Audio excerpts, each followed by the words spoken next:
le monde, j'espère que vous allez bien. On se retrouve aujourd'hui pour une vidéo un petit peu bilan fond de teint. J'ai resélectionné les derniers fonds de teint. Alors à la base, je pensais choisir les derniers fonds de teint vraiment sortis sur une courte période, sur cette dernière semaine, parce qu'il y en a quand même eu beaucoup. Après, j'ai un petit peu étendu aux fonds de teint sortis cette année, peut-être pas tous, mais ceux qui m'ont marqué, vous faire un petit peu le point, vous donner leurs caractéristiques principales, vous dire selon moi, attention, selon moi, pour quel type de peau ils peuvent convenir, comment ils fonctionnent sur une peau grasse. Je précise que ce sont des informations que je vous donne selon moi parce que n'oubliez pas, je suis loin d'être une make-up artiste et donc les produits que je les utilise uniquement sur moi, sur ma peau grasse. Mais donc voilà, je ne les ai pas vus évoluer sur des autres types de peau. J'ai souvent vos retours où vous me dites voilà, celui-là il me convient bien, j'ai la peau grasse, tout ça. Mais moi, je ne l'ai pas vu de mes yeux, j'ai pas pu le constater sur des plus longues périodes. Donc voilà, c'est vraiment mon avis à moi, mon ressenti avec mon type de peau et avec le différent fini des différents fonds de teint. Alors, on va commencer, il n'y a pas vraiment d'ordre, hein, je ne vous présente pas selon leur sortie ni quoi que ce soit. Voilà, je les ai juste étalés à côté de moi. Et encore une précision, les fonds de teint dont je vous parle aujourd'hui ne sont pas forcément mes tops de l'année, mes favoris de l'année. Il y en a qui me conviennent très bien, d'autres moins. C'est vraiment une vue plus globale. Donc, je commence avec le Lancôme Teint Idol Ultra Wear Care and Glow. On est sur un fond de teint déjà avec un côté soin. C'était un petit peu quand même la mode, hein, je trouve, ces derniers mois, de rajouter une touche de soin dans les fonds de teint. Et ce fond de teint, à la base, je ne pensais pas du tout l'acheter, je vous l'avais dit, parce que Care and Glow, peau grasse, glow, tout ça, ça me fait un petit peu peur. Et puis, j'ai eu de tellement bons retours sur ce fond de teint, et en plus, tout à fait honnêtement, je l'ai eu à très bon prix sur Look Fantastic, que je me suis dit, ok, je tente. Et je ne regrette pas du tout d'avoir finalement tenté, d'avoir finalement craqué, parce que je l'aime beaucoup. Je le trouve très joli, malgré son côté Care and Glow. C'est un fond de teint qui va vous donner une couvrance moyenne moins, je trouve, qu'on va pouvoir un petit peu construire, mais qui va pas être une haute couvrance. D'ailleurs, j'en ai pas beaucoup à côté de moi qui ont une haute couvrance.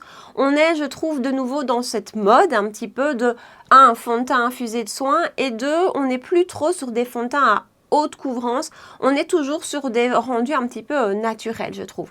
Il a un magnifique rendu sur la peau et comme je vous dis, pas trop glowy, juste beau. Je trouve qu'il a plutôt un effet naturel et encore une fois, pas glowy. Je vous ai dit au sujet de sa couvrance, au niveau de sa tenue, c'est pas mal du tout. Il faut tenir compte de ma peau grasse, c'est pas pour moi le fond de teint 100% confiance avec mon type de peau. C'est pas lui que je vais aller chercher quand je vais avoir une longue journée où je sais que je vais pas forcément pouvoir faire de retouches facilement et tout ça, c'est pas lui que je vais aller chercher parce qu'il va avoir tendance à se décrocher un petit peu plus facilement que d'autres à certains endroits comme les ailes du nez. Alors attention, ça c'est vraiment un endroit critique où tous les fonds de teint se décrochent, mais certains plus que d'autres. Donc j'en ai qui se décrochent moins que celui-ci. Mais à côté de ça, voilà, c'est un fond de teint dont j'aime beaucoup le rendu. Je trouve que son application est super facile, ça c'est important aussi. Et je dirais qu'il pourrait vraiment convenir à tous les types de peau. Clairement, peau sèche, vous allez l'aimer, je pense, parce que je trouve qu'il apporte ce côté confort. On sent que la peau est un petit peu hydratée. On sent pas du tout de côté mat, forcément. C'est pas du tout ce qu'il promet. Mais donc je pense que c'est vraiment un fond de teint qui peut convenir à tous les types de peau avec, pour une peau comme la mienne, attention, bien préparer la peau avec une base mat et ce genre de choses pour aller un petit peu équilibrer son côté justement hydratant. Mais pour moi, c'est un fond de teint que je trouve assez universel, très réussi, très très beau sur la peau. Bref, je l'aime beaucoup. Alors, le but n'est pas que je vous dise si je l'aime beaucoup ou pas, en fait. Le but, c'est de vous faire un petit récap sur les fonds de teint. Mais je ne peux pas m'en empêcher. Suivant sur la liste, ça par contre, vous allez le retrouver dans les tops de l'année, ça c'est certain. C'est le Ambient Soft Glow de chez Hourglass. C'est mon fond de teint number one de cette année-ci. C'est vraiment un énorme coup de cœur. D'ailleurs, je l'ai racheté en 2 teintes, ce qui est assez rare. Je fais jamais ça. Mais voilà, pour vous dire à quel point je l'aime. Fond de teint de nouveau, qui a le terme glow dans son nom et où là aussi à la base je me suis dit oh, ça va pas trop me convenir et en fait je n'ai jamais eu un fond de teint qui me convenait aussi bien que celui-ci. Honnêtement, c'est vraiment un gros coup de cœur. Donc le glow, ne vous y arrêtez pas, il n'a pas du tout de rendu glow, il a un rendu pour moi plutôt, s'il n'est pas poudré, naturel, voire il peut avoir un petit côté semi-mat, je trouve. Donc vraiment, je ne sais pas d'où vient le terme glow, parce que moi, je ne lui vois pas de glow, je vois plutôt un rendu naturel. Mais pour moi, sur ma peau, ce fond de teint a un effet Photoshop. Voilà, c'est encore celui que je porte aujourd'hui. C'est celui que je porte le plus souvent. C'est celui que je porte quand j'ai envie de me faire plaisir le matin. Vraiment, c'est un énorme coup de cœur. Il a un rendu pour moi sur la peau vraiment Photoshop. Il vient embellir les pores, il vient embellir la peau, même sans forcément de base floutante en dessous ni quoi que ce soit. Magnifique. La couvrance est moyenne plus, je trouve, et on peut un petit peu la construire. Vous voyez que je vous dis, je le porte aujourd'hui et je trouve que la couvrance est vraiment belle. Il a une tenue qui pour moi est parfaite, vraiment, il ne bouge pas, même sur les zones critiques, il reste super bien en place. D'un point de vue de mes brillances, je brille pas particulièrement avec lui. Là où ça, je voulais pas préciser pour le Lancôme, mais voilà, pour les peaux grasses quand même, un niveau brillance, il faut des retouches. Lui, il faut des retouches aussi, mais j'ai pas ce côté gras, j'ai pas ce côté où je sens que ça se décroche, donc voilà. Par contre, je vous dis, son fini, il est loin d'être glow et c'est un fond de teint que je ne conseillerais pas aux peaux sèches.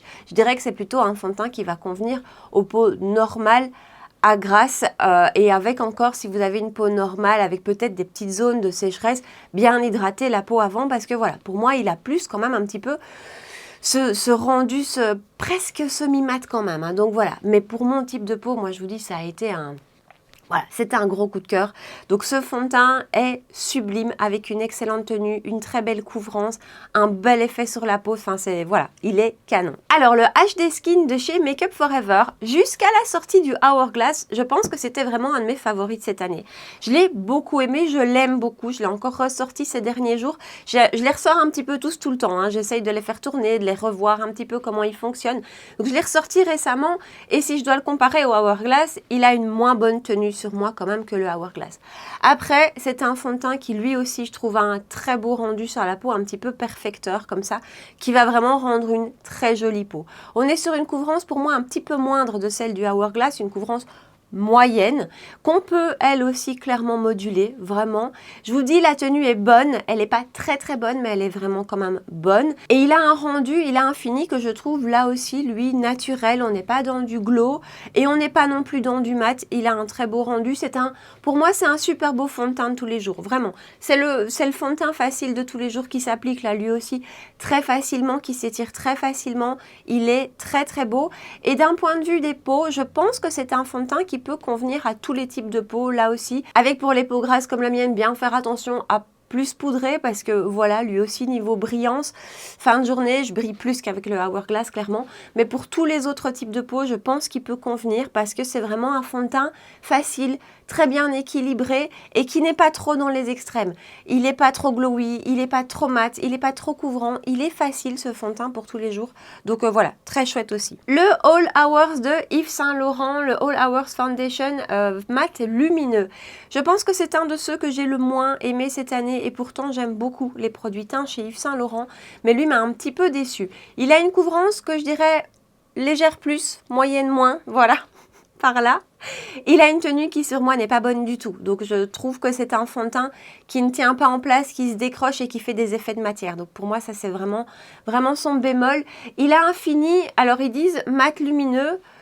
J'ai du mal à voir le mat, pour moi c'est plutôt un fini naturel, vraiment j'ai du mal à voir le mat, mais encore une fois n'oubliez pas, je parle avec mon type de peau et avec une peau du coup qui dès le matin, dès le moment où je commence à me maquiller, recommence déjà à produire du sébum, ça joue aussi, mais quand même je trouve que moi je l'ai acheté avec en pensant voilà c'est un fond de teint qui va avoir un fini au moins semi-mat, j'ai du mal à le percevoir, encore une fois c'est pas mon plus gros coup de cœur et je l'assimile un petit peu au Prisme Libre Skin Caring Matte de chez Givenchy. Je le préfère, hein. Je préfère celui-ci.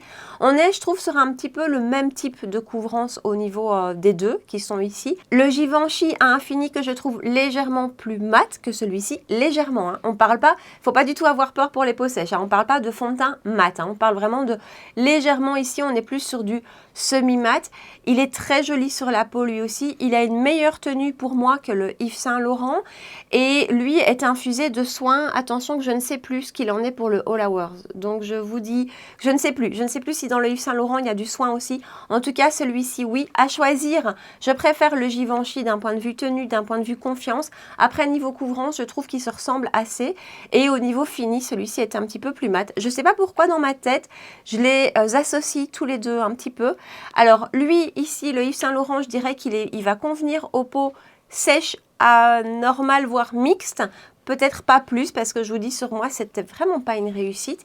Pour le Givenchy, je dirais que c'est un fond de teint qui peut convenir à tous les types de peau. Parce que de nouveau, il offre un fini semi-mat, mais vraiment, on ne sent pas du tout ce côté plus mat que je peux sentir avec le Hourglass par exemple. Avec lui, on ne le sent pas du tout, donc je pense qu'il va pouvoir convenir aux peaux sèches. Maintenant, les peaux sèches, si vous allez vers un fond de teint qui est un fini semi-mat à mat, équilibrez toujours le reste de votre routine make-up en conséquence. Utilisez une base qui va plutôt peut-être être hydratante. N'allez peut-être pas poudrer avec une poudre trop mate non plus. Enfin, ça me semble logique, mais voilà, je trouve que, en tout cas, moi, ce que j'aime faire, c'est partir de mon fond de teint et selon mon fond de teint, équilibrer ce qui va autour et apporter soit de la matité, soit du floutage, soit de l'hydratation, enfin voilà, toujours équilibré. Mais celui-ci, pour moi, est plus réussi que le Yves Saint Laurent. Il est très joli. C'est un fond de teint naturel, je trouve. Là aussi, un petit peu comme le Make Up Forever, un fond de teint facile de tous les jours. Après, je préfère son rendu à lui. Je trouve qu'il a un rendu plus... Il embellit plus la peau que le Givenchy, mais qui reste quand même joli. Alors, un autre de mes chouchous de cette année, c'est le Clarins Skin Velvet Illusion. On est sur un fond de teint, lui, qui a aussi un fini plutôt semi-mat. Voilà, un vrai semi-mat, je trouve, avec un très beau rendu sur la peau. Il a une excellente tenue sur moi. Vraiment, ça, c'est un de mes préférés de cette année. Alors, j'ai une teinte qui n'est plus du tout adaptée aujourd'hui. C'est vraiment une teinte d'été. Donc, je ne l'ai plus utilisé depuis un bout de temps, mais je l'ai beaucoup aimé. Je trouve qu'il fait une très jolie peau. Il a une très bonne tenue, encore une fois, sur moi. Il a une couvrance que je trouve, que je dirais moyenne. Voilà, il a une couvrance que je dirais moyenne, juste très très belle. Je vous ai parlé de sa tenue et d'un point de vue du type de peau auquel je le conseillerais, je dirais plutôt des peaux normales à grasse, parce que là, encore une fois, sur ma peau grasse, il était très beau. Maintenant, c'est un de ces fonds de teint dans lesquels je sens plus un petit peu ce côté mat. Donc, du coup, là, j'hésite toujours à vous dire, ok, pour peau sèche, c'est difficile pour moi, hein, parce que je ne suis pas dans la peau d'une peau sèche, je n'en vois pas au quotidien, vous voyez ce que je veux dire? C'est pour ça que je vous dis, je ne suis pas une make-up artiste. Donc, je vous dis ça avec mon point de vue, mais n'hésitez pas, si jamais vous hésitez, à aller voir plein de revues sur ces fonds de teint. Et c'est ça la chance aujourd'hui avec YouTube, c'est qu'on a plein de revues sur plein de types de peau, et ça nous permet vraiment de faire des choix. Mais donc, voilà, selon moi, c'est un fond de teint que je conseillerais plutôt des peaux normales à grasse, super beau, belle tenue, enfin voilà, une très très belle sortie chez Clarins aussi. Ensuite, je vais vous parler du Yummy Skin Balm de chez Danessa Myricks. Alors ça, si vous me suivez, vous savez que c'est un fond de teint vraiment... Enfin, c'est un produit, parce qu'il est fond de teint sans lettres, c'est vraiment un produit multi-usage qui existe soit en version translucide, et alors du coup vous allez l'utiliser soit comme base, soit comme produit de retouche, et il existe aussi en version teintée, et alors là vous allez l'utiliser comme fond de teint. Ce produit pour moi c'est un gros hit de cette année, il m'a changé ma routine make-up clairement. Il y a de l'oxalate à l'intérieur et c'est un ingrédient qui va clairement agir sur les brillances. Croyez-moi, ma peau grasse l'adore. Alors, donc, comme je vous dis, c'est un produit qui existe en version translucide, c'est pas le but de vous en parler aujourd'hui, mais donc il existe aussi dans des versions teintées, et là, vous pouvez l'utiliser en fond de teint. Alors moi, pour info, j'ai deux teintes, la teinte 3 et la teinte 4 en été et teinte 3 en hiver. Ce que je fais, moi, au quotidien, vraiment, c'est que j'utilise la version teintée sur ma zone T et je mets mes fonds de teint sur le reste de mon visage. Et encore une fois, sur ma peau, c'est presque miraculeux, mes brillances, ça n'a rien à voir. Si vous voulez l'utiliser en fond de teint sur tout le visage, ça marche super bien aussi. Après, du coup, je conseillerais plutôt ça peut-être en été parce que la couvrance est très légère. Enfin, moi, en tout cas, j'aime bien avoir en hiver un petit peu plus de couvrance.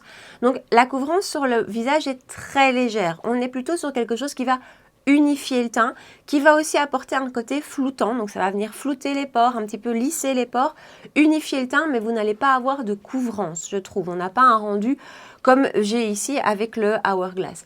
C'est un produit qui, pour moi, va vraiment convenir aux peaux mixtes à grasse. Si vous avez une peau normale et que vous voulez l'utiliser, faites attention si vous avez des zones de sécheresse, à mon avis, ça va marquer. Parce que vraiment, c'est un baume, hein, c'est une pâte. Moi, je l'applique à l'éponge, enfin, peu importe. Et je le travaille à l'éponge, mais vous pouvez le travailler au doigt aussi. Et quand vous travaillez le produit, il se transforme un petit peu en poudre. Il a un petit peu un effet poudré qui arrive. Donc, clairement, si vous avez des zones de sécheresse, des zones un petit peu marquées, à mon avis, ça va les accentuer. Ça ne va pas forcément convenir. Mais non, il y a des peaux normales qui ont parfois certaines zones qui brillent plus que d'autres. Alors plutôt ciblé. pour une peau mixte, pour une vraie peau grasse, pour moi, ça c'est, voilà, je vous ai dit, c'est un game changer, hein, comme on dit en anglais. Donc, en plus, multifonction, j'adore ce produit. Alors, un autre fond de teint que j'ai beaucoup aimé cette année, franchement, il est super beau, c'est le Light Reflecting Foundation de chez NARS. Alors, d'abord, c'est un fond de teint qui a une couvrance plutôt légère qu'on peut construire à moyenne. Vous n'allez pas avoir une haute couvrance avec lui. Et de tous ceux dont je vous parle aujourd'hui, il a pour moi le fini le plus glowy. Clairement, c'est un fond de teint lumineux, il porte bien son nom. Et du coup, il fait une magnifique peau. Vraiment, il fait une peau superbe. Au niveau tenue, sur moi, c'est pas l'idéal, c'est pas le mieux, c'est pas le plus efficace d'un point de vue tenue. Après, là aussi, ça se rejoint, c'est normal. C'est un fond de teint qui a un fini lumineux. J'ai une peau qui produit continuellement du sébum. Ça fait pas forcément toujours bon ménage. Néanmoins, il fait quand même partie de mes fonds de teint favoris de cette année parce que je trouve qu'il fait une magnifique peau. Je trouve que ce côté glowy, ce côté lumineux qui je trouve ressort même quand je l'ai poudré, alors ça ressort pas aussi fort, mais il a quand même ce côté comme ça, bonne mine, bonne santé, même quand j'ai poudré. Il est superbe, il s'applique super facilement, c'est un de ces fonds de teint faciles, celui que vous allez appliquer en 2-2 le matin, c'est lui, donc voilà. Vraiment très très beau. Je le conseillerais d'emblée aux peaux sèches à mixtes. Les peaux grasses, je vous dis, voilà, ça commence un petit peu à coincer au niveau de la tenue et au niveau des brillances aussi, hein. C'est un fond de teint avec lequel je dois faire des retouches plus que nécessaire, enfin plus qu'avec d'autres dont je vous ai parlé aujourd'hui. Après, de toute façon, pour moi, il n'y a pas un fond de teint avec lequel je ne fais pas de retouche. Honnêtement, je brille avec n'importe quoi sur ma peau, je brille sans rien sur ma peau. Mais voilà, selon le type de fond de teint, avec certains, je vais retoucher plus tard. Juste, voilà, c'est ça la petite précision. Avec lui, je vais devoir retoucher assez vite, mais il est tellement beau sur la peau que j'ai envie de dire c'est pas grave. Maintenant, comme je vous disais tout à l'heure, c'est pas celui que je vais mettre le matin. Si je veux un fond de teint 100% confiance en me disant ok, je suis à l'aise, ça bouge pas, ça brille pas, non, ça va pas être lui. Mais pour les autres types de peau, comme je vous disais, sèche, anormal, mixte, vous allez l'adorer. Il est, si vous aimez les rendus lumineux, hein, il est superbe. Alors, le dernier fond de teint dont je vous parle aujourd'hui, que je viens de tester assez récemment avec vous, c'est le Triclone de chez Haus Labs. Haus Labs, la marque de chez Lady Gaga. Alors, ce fond de teint a une couvrance que je dirais moyenne plus quand même. Il a une belle couvrance, je ne m'attendais pas à autant. C'est de nouveau un fond de teint dans lequel il y a du soin, hein. Il y a ce côté soin à l'intérieur. Il est quand même assez lumineux. Pour moi, moins que le NARS, mais quand même, c'est un fond de teint qui a un fini lumineux. Il a une bonne tenue malgré tout, donc je vous parle pas de brillance, je vous parle juste de tenue. Je regarde toujours ces zones critiques où moi systématiquement tout bouge, comme principalement ici les ailes du nez. Malgré son fini lumineux, je trouve qu'il a une bonne tenue dans l'ensemble, il reste assez bien en place. Par contre, je brille fort avec lui. Je brille fort avec lui. J'ai même l'impression que je brille plus qu'avec le NARS. Donc voilà, pour les peaux grasses, attention, quand même, on brille pas mal. Après, il fait là aussi, très jolie peau. Comme je vous dis, bonne tenue, beau rendu. Fond de teint que je conseillerais peut-être d'emblée. Non, à tous les types de peau, je pense, avec un petit bémol, une petite parenthèse pour nous, peau grasse, vous allez devoir retoucher. Mais voilà, il se comporte quand même bien, il a quand même une bonne tenue malgré tout et voilà, il a un joli rendu sur la peau. Pour moi, sa seule difficulté, pour moi vraiment, c'est ce côté brillance, mais à côté de ça, il est vraiment super beau. Et bien nous voilà déjà au bout de cette vidéo récap fond de teint. J'ai vraiment essayé d'être concise. C'est rare que je vous fasse des vidéos assez courtes, en général, moi je dépasse la demi-heure. Là, écoutez, j'ai essayé d'être concise, d'aller droit au but et vraiment de vous rassembler les informations qui pour moi me semblent principales, un petit peu un guide, j'espère, parce que voilà, moi quand je me pose devant l'achat d'un fond de teint, les caractéristiques, ça va être, est-ce que c'est bon pour mon type de peau d'abord, quid de la tenue, quid de la couvrance, voilà, pour moi c'est vraiment les éléments principaux, le rendu sur la peau. Donc j'ai vraiment essayé aujourd'hui de vous synthétiser ça, de vous faire un petit guide. Peut-être que certains des fonds de teint dont je vous ai parlé, vous hésitez encore, peut-être que vous avez envie d'un fond de teint et que vous ne savez pas lequel choisir parce qu'il y a eu tellement de sorties. Alors j'ai l'impression que ça s'est un petit peu calmé, mais j'ai l'impression que les marques ont eu leur crise fond de teint là, comme ça, vers la fin de l'été. Maintenant ça se calme, on est passé dans les palettes. J'aimerais bien qu'on arrive à l'étape bronzer. Mais voilà, à un moment donné, on était un petit peu dépassé par les fonds de teint. D'ailleurs, avant la fin de cette année, il y en a encore un dont je vais vous parler, c'est celui de chez Patrickta, le dernier sorti en crème. Je suis en train de le tester. Mais donc voilà, tout ça pour vous dire qu'aujourd'hui, l'idée c'était de vous faire un petit guide rapide. Ça pourrait être le titre de la vidéo, un petit guide rapide des fonds de teint, en espérant que ça va vous aider, que ça va peut-être vous donner des indices pour vous y retrouver. Partagez-moi ici en bas dans les commentaires. Dites-moi, parmi tous ces fonds de teint que je vous ai présentés aujourd'hui, si vous en avez testé, quels sont vos chouchous, peut-être vos déceptions aussi. N'oubliez surtout pas, vraiment, je vous ai parlé de mon point de vue. N'oubliez pas, comme je vous l'ai dit au début, je ne suis pas une make-up artiste, donc je n'ai pas testé ces fonds de teint sur tous les types de peau. Et donc justement, si vous avez un autre type de peau que la mienne, ou même si vous avez la peau grasse, partagez-nous ici en bas dans les commentaires. Si vous avez testé certains de ces fonds de teint, dites-nous quelles sont vos impressions, ce que vous en avez pensé, comment ça évolue sur votre peau, que ce soit un petit peu un guide pour tout le monde, que tout le monde puisse s'y retrouver. N'hésitez jamais à aller échanger entre vous ou à lire les commentaires les unes des autres, parce que vraiment, je pense que ça peut apporter beaucoup. C'est ce côté un petit peu communauté où chacun apporte sa petite pierre à l'édifice. Et dans des vidéos comme aujourd'hui, j'ai vraiment besoin de votre avis et de votre conseil en plus, parce que, encore une fois, je n'ai que ma peau. Et donc voilà, je ne sais pas comment ça se passe pour les autres. Donc, si vous avez aimé, comme d'habitude, si vous avez aimé cette vidéo, si vous avez passé un bon moment avec moi, si vous avez aimé le thème, n'hésitez pas à la liker, à me rejoindre sur Instagram pour qu'on puisse papoter ensemble et à vous abonner à ma chaîne si ce n'est pas encore fait. 2 rendez-vous make-up par semaine les mercredis soirs à 19 h et les dimanches matins à 9 h. Voilà. En attendant, prenez bien soin de vous et je vous dis à très bientôt. Ciao!